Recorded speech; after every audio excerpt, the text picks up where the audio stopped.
Akhir zaman ditandai dengan makin besar peran wanita dalam kehidupan politik dan sosial ekonomi. Namun, sayangnya peran wanita dalam keluarga makin menipis. Sementara kehadiran wanita solihah menjadi langka. Meskipun wanita berhijab makin banyak, tak berarti identik dengan kesolehannya. Lalu, ada apa dengan hijab pada akhir zaman ini?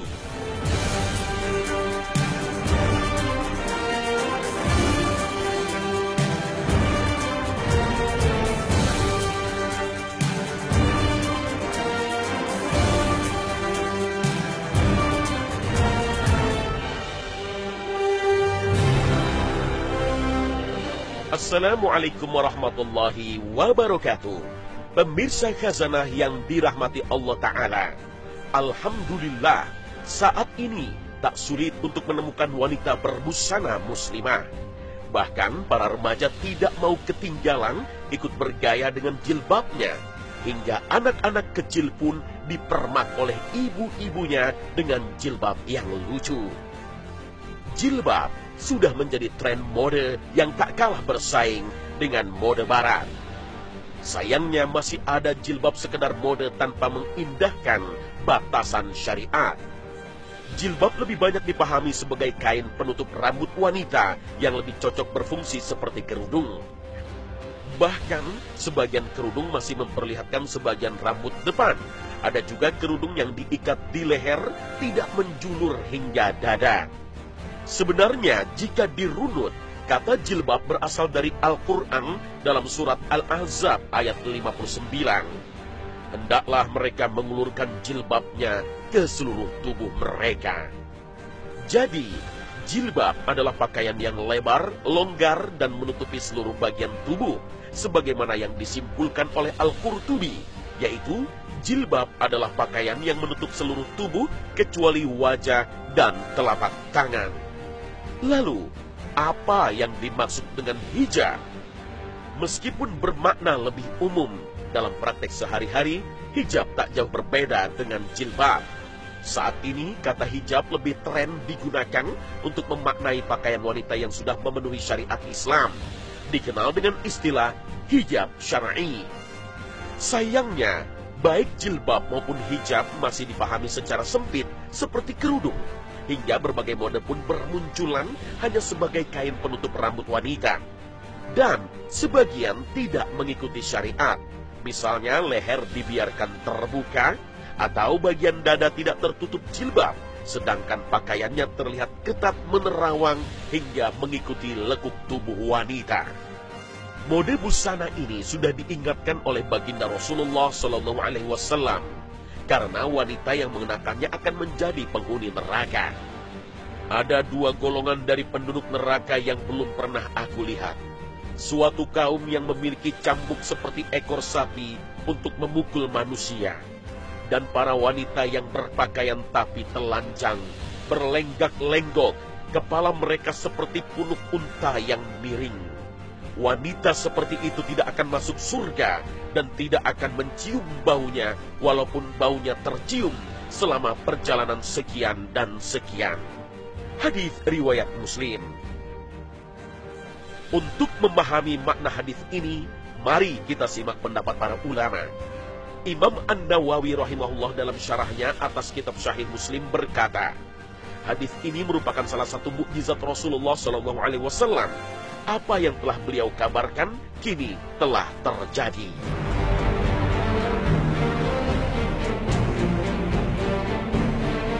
Yang dimaksud berpakaian tapi telanjang memiliki beberapa sisi pengertian. Pertama, orang yang dianugerahi nikmat Allah Ta'ala tapi tidak bersyukur kepadanya. Kedua, orang jauh dari perbuatan baik dan tidak memperhatikan akhirat serta menjaga ketaatannya kepada Allah Jalla Jalaluh. Ketiga, orang yang menyingkap sebagian tubuhnya untuk memperlihatkan keindahannya. Mereka itulah wanita yang berpakaian namun telanjang. Keempat, orang yang mengenakan pakaian tipis sehingga menampakkan bagian dalamnya. Inilah ciri-ciri yang sudah terlihat saat ini. Banyak wanita pada akhir zaman ini yang mengenakan jilbab, tapi masih mengundang syahwat kaum pria karena pakaiannya ketat, hingga memperlihatkan lekuk tubuhnya. Dalam keterangan hadis selanjutnya disebutkan, ma'ilatun mumilatun. Biasa diterjemahkan, berlenggak-lenggok ketika berjalan sambil menggoyang-goyangkan pundak. Meskipun mengenakan hijab, ia masih berperilaku di luar syariat. Misalnya menggoda laki-laki baik dengan gaya bicaranya maupun penampilannya. Ia menunjukkan berbagai perhiasannya untuk menarik lawan jenis. Berlenggak-lenggok seperti gaya berjalan para model di atas catwalk, meskipun mengenakan hijab, tentu saja menyalahi syariat.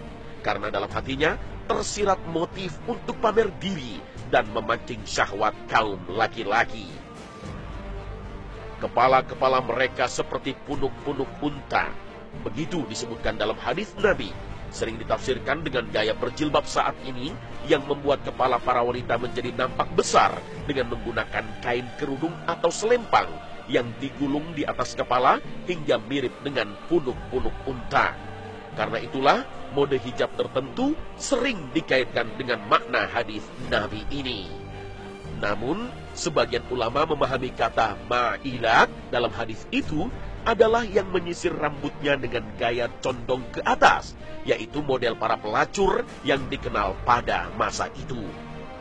Al-Maziri berpendapat makna kata itu adalah wanita yang sangat bernafsu untuk melihat laki-laki dan tidak menundukkan pandangan dan kepala mereka. Sedangkan Al-Qadhi menafsirkannya wanita yang melilit dan mengikat rambutnya ke atas, kemudian menyatukannya di tengah-tengah kepala sehingga menjadi seperti punuk-punuk unta.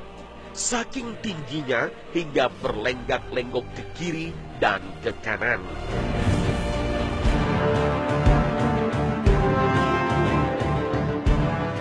Batasan aurat wanita sudah dijelaskan dalam syariat Islam.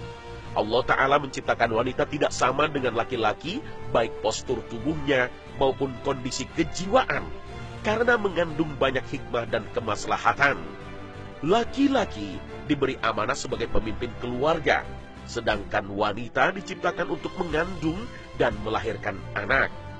Allah Ta'ala mewajibkan wanita untuk berhijab untuk menjaga kemuliaan dan ketakwaannya.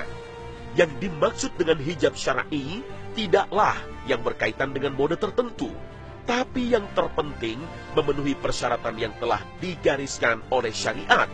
Antara lain, pertama, menutup seluruh tubuh kecuali bagian yang boleh dinampakkan, yaitu wajah dan telapak tangan. Syarat kedua, busana yang dikenakan seorang wanita muslimah tidak transparan dan tidak tipis yang menampakkan lekuk tubuh. Usama bin Zaid pernah berkata, Rasulullah SAW bertanya kepadaku, mengapa engkau tidak mengenakan baju qubtiyah yang telah kuberikan? Aku memberikannya kepada istriku, jawabku. Maka beliau berpesan, perintahkanlah istrimu agar memakai bagian dalam sebelum mengenakan baju qubtiyah itu. Aku khawatir baju itu akan menggambarkan lekuk tubuhnya. Hadis riwayat Ahmad dan Al-Baihaqi. Syarat ketiga, seorang wanita muslimah dilarang menggunakan wewangian ketika keluar rumah.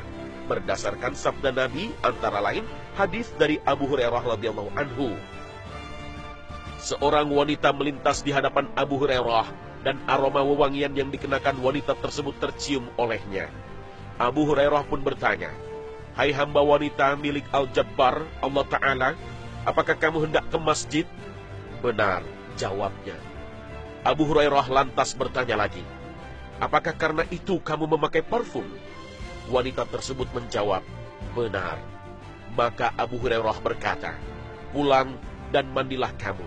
Sungguh aku pernah mendengar Rasulullah SAW bersabda, Allah tidak akan menerima solat wanita yang keluar menuju masjid sementara bau wangi tercium darinya hingga ia kembali ke rumahnya dan mandi. Hadis riwayat Al-Baihaqi.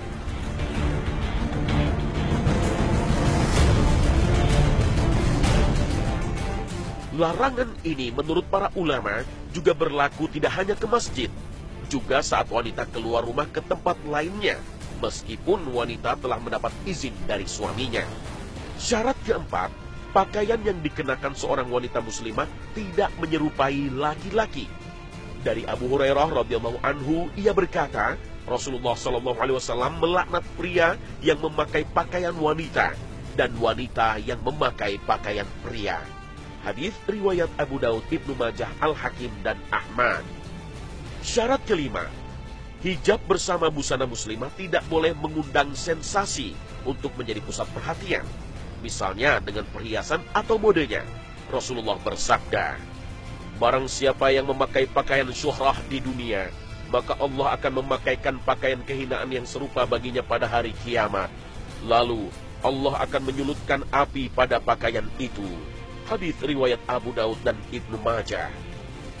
Hijab syar'i tidak identik dengan mode tertentu atau warna tertentu. Al-Hafiz Ibnu Abi Syaibah menyebutkan beberapa riwayat warna-warni pakaian istri-istri Rasulullah. Misalnya, Ummu Salamah pernah mengenakan pakaian berwarna kuning. Dan beberapa istri Rasulullah juga ada yang mengenakan pakaian merah. Yang dimaksud dengan syuhrah adalah busana yang bertujuan untuk mencari popularitas, meskipun secara syar'i telah menutup aurat.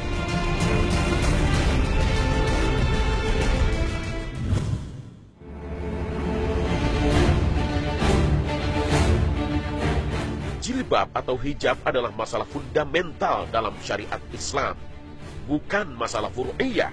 Artinya, para ulama tidak berbeda pendapat mengenai hukum wajibnya jilbab, karena sungguh jelas ditegaskan dalam firman Allah Ta'ala.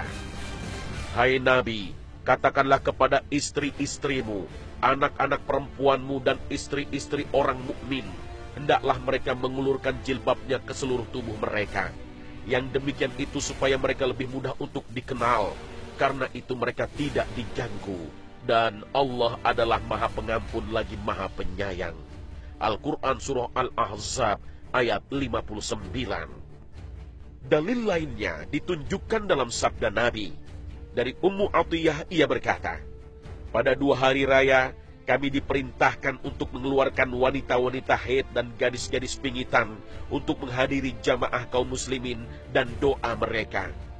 Tetapi wanita-wanita haid harus menjauhi tempat sholat mereka. Seorang wanita bertanya, wahai Rasulullah, seorang wanita di antara kami tidak memiliki jilbab, bolehkah dia keluar? Beliau menjawab, hendaklah kawannya meminjamkan jilbabnya untuk dipakai wanita tersebut. Hadis riwayat Bukhari dan Muslim. Karena itu, sungguh aneh ada yang berpendapat bahwa jilbab adalah budaya Arab dan jilbab bukan lambang ketakwaan seseorang.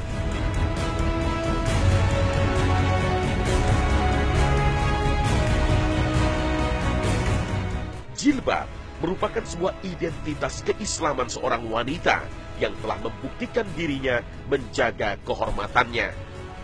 Menurut Syekh As-Sa'di rahimahullah, orang yang tidak mengenakan jilbab akan lebih mudah digoda, karena orang-orang akan mengira bahwa ia bukanlah wanita afifat, yaitu wanita yang benar-benar menjaga diri atau kehormatannya.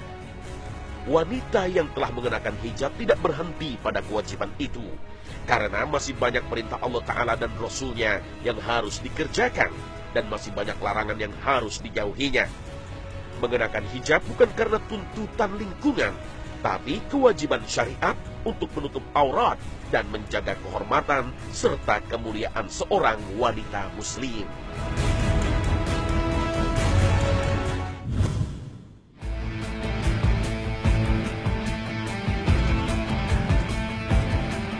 Fenomena wanita berpakaian tapi telanjang seperti yang diisyaratkan oleh Rasulullah SAW telah terbukti saat ini.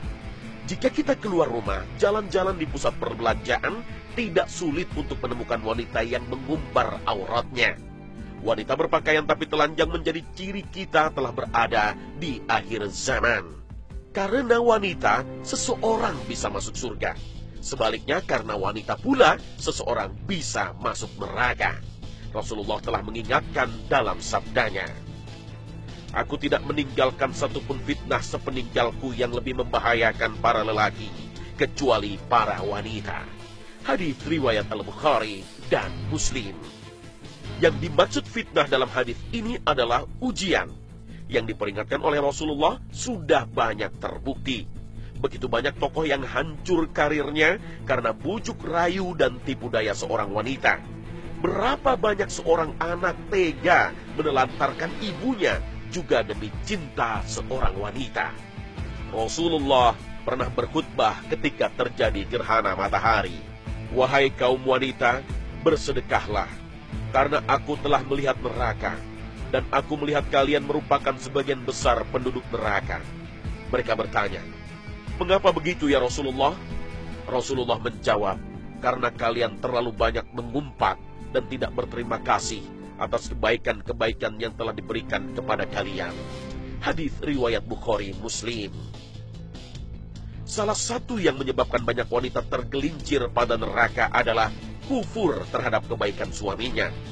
Akibat tuntutan hidup yang tinggi, banyak istri yang menuntut terlalu banyak kepada suaminya hingga ia kurang bersyukur atas anugerah yang Allah berikan.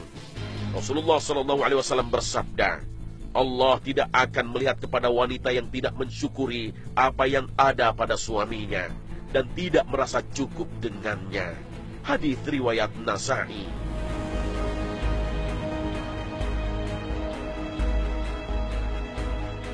Durhaka terhadap suami juga sering dilakukan para istri dengan cara menceritakan kejelekan suami pada teman-temannya. Padahal salah satu amanah yang diberikan pada sang istri selain menjaga harta suami, juga menjaga kehormatannya. Inilah dosa yang sering terlupakan. Menggunjing aib orang lain saja terlarang, apalagi aib suami sendiri. Menurut Rasulullah, ada dua hal yang kebanyakan memasukkan orang ke dalam neraka, yaitu mulut dan kemaluan. Dengan mulut, orang asik berbuat ghibah atau menceritakan kejelekan orang lain, sedangkan kemaluan menjadi pintu perbuatan zina. Pada akhir zaman, perzinahan akan marak terjadi. Dari Abdullah bin Umar, beliau berkata bahwa Rasulullah SAW bersabda, kiamat tidak akan terjadi sampai orang-orang bersetubuh di jalan-jalan seperti layaknya keledai. Aku Ibnu Umar berkata, apa betul ini terjadi? Beliau lantas menjawab, iya, ini sungguh akan terjadi. Dalam hadis lain Rasulullah bersabda, dan ingatlah manusia-manusia yang buruk yang seenaknya saja melakukan persetubuhan seperti keledai. Maka pada zaman mereka inilah kiamat akan datang. Hadis riwayat Muslim. Fenomena ini sebagian sudah terjadi di negeri ini. Para pelacur menjajakan dirinya di jalan-jalan dan pusat keramaian. Transaksi prostitusi berlangsung di jalanan. Inilah pertanda kiamat makin dekat. Tanpa rasa malu pula, anak-anak remaja kita berpacaran di jalanan. Mereka telah mendekati perzinahan. Maraknya perzinahan seperti disebutkan dalam sabda Nabi, karena menjelang kiamat jumlah wanita akan semakin banyak dibanding laki-laki. Banyak laki-laki yang mati dalam peperangan, sementara wanita tanpa suami semakin bertambah. Nabi SAW bersabda, pasti akan datang pada manusia suatu zaman yang ketika seseorang berkeliling membawa sedekah emas, lalu ia tidak mendapati seseorang yang mau menerimanya lagi. Lalu akan terlihat satu orang laki-laki akan diikuti oleh 40 orang wanita yang mereka mencari kepuasan dengannya, karena sedikitnya jumlah laki-laki dan banyaknya wanita. Hadis riwayat Bukhari. Akhir abad ke-20 merupakan masa berkembangnya emansipasi wanita. Kemerdekaan wanita yang dikampanyekan oleh Barat sejatinya tidak menjadikan kaum wanita mandiri. Mereka justru menjadi budak-budak industrialisasi. Para wanita menuntut haknya dalam politik dan ekonomi. Namun di sisi lain, mereka meninggalkan fitrah kewanitaannya dalam rumah tangga. Hingga emansipasi Barat telah melahirkan manusia-manusia yang egois, anak-anak yang hilang kontrol moral, dan suami yang kehilangan otoritas kepemimpinannya. Pada akhir zaman, baik laki-laki maupun perempuan akan berlomba mencari nafkah, sebagaimana diisyaratkan dalam nubuat Rasulullah. Sesungguhnya, menjelang kiamat akan ada ucapan salam yang khusus dan perdagangan tersebar luas sehingga seorang wanita ikut serta dengan suaminya dalam perdagangan. Hadis riwayat Ahmad.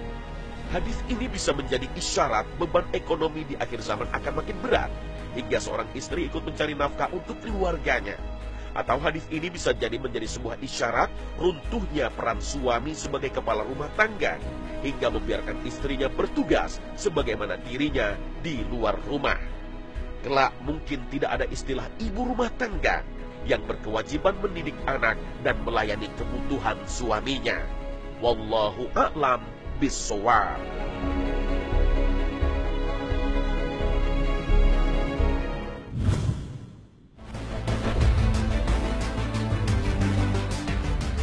Kita hidup di akhir zaman.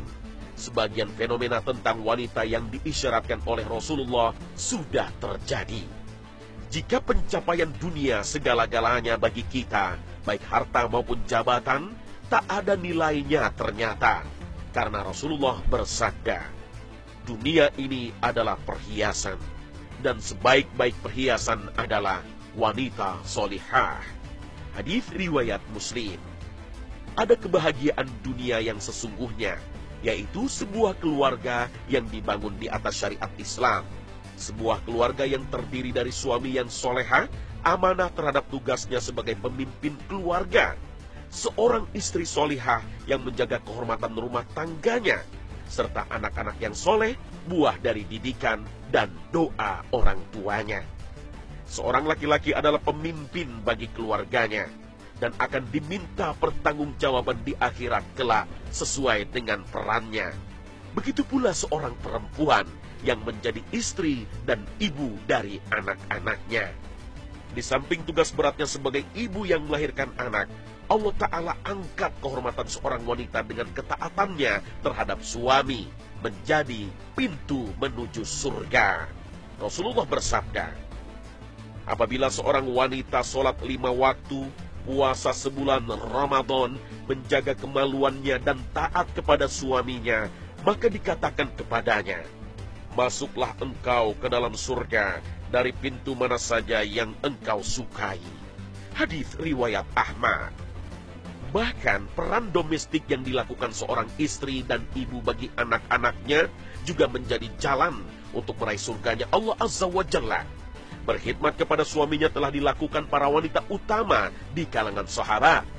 Asma binti Abi Bakar mengurusi hewan tunggangan suaminya. Zubair bin Awam, ia rela memberi makan dan minum kudanya. Begitu pula yang dilakukan Fatimah binti Rasulullah, hingga tangannya lecet karena menggiling gandum.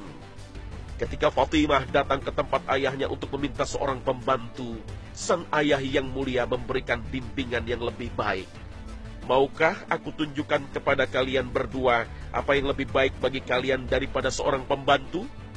Apabila kalian mendatangi tempat tidur kalian atau ingin berbaring, bacalah Allahu Akbar 34 kali, Subhanallah 33 kali, dan Alhamdulillah 33 kali. Ini lebih baik bagi kalian daripada seorang pembantu. Hadis riwayat Al-Bukhari dan Muslim.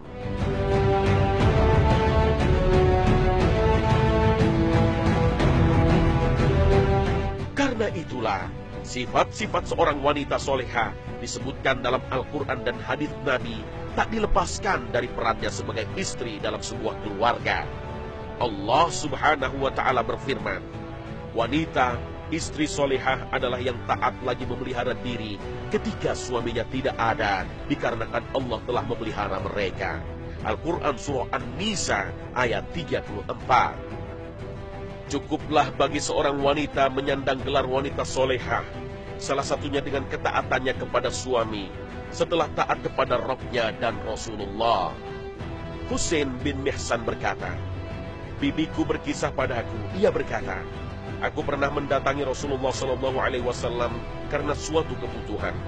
Beliau pun bertanya, wahai wanita, apakah engkau telah bersuami? Ya, jawabku. Bagaimana engkau terhadap suamimu?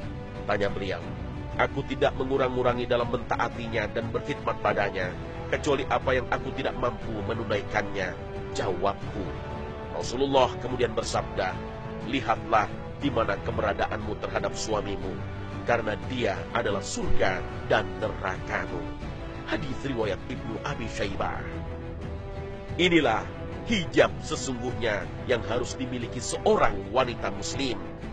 Tidak sekedar hijab fisik, juga hijab hati, yaitu seorang wanita yang mampu menjaga diri dari perbuatan maksiat, mensyukuri semua anugerah yang Allah berikan, serta mencurahkan kasih sayangnya untuk suami dan anak-anaknya karena Allah Ta'ala.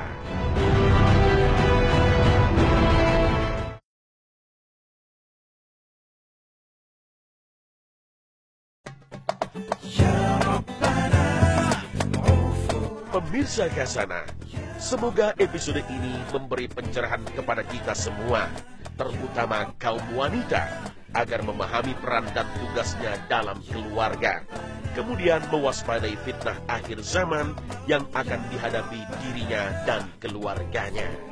Wabillahi taufik wal hidayah. Wassalamualaikum warahmatullahi wabarakatuh.